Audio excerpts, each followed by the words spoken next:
Hello mga katuhog! So, ito yung pinagpuyatan ko kagabi. Gumawa ako ng swimsuit ng aking 60 cm doll. Ito, nagdali tayo ng decrease hanggang sa dumating tayo dun sa pinaka-peak niya. So, 2 piraso pinagtugtong ko.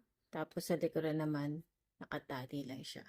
And since detachable yung ulo niya, madali ko lang maisabit ito. Ngayon, dito naman sa skirt niya, bali nag-work ako ng double crochets in rounds.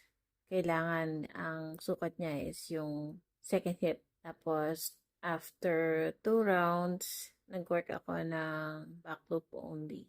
Kasi yung front loop, nagdagay naman ako ng ruffles. 2 double crochets into each stitch. Tapos dito sa second round naman, wala nang increase. Inulit ko lang siya. Tapos, mesh stitch nga pala yung 2 rounds. Kasi natatakpan naman siya nito para hindi mabigat. Kasi poly cotton yarn ang gamit ko dito. Ito yung bago niyang boots. Pinasuot ko na sa kanya.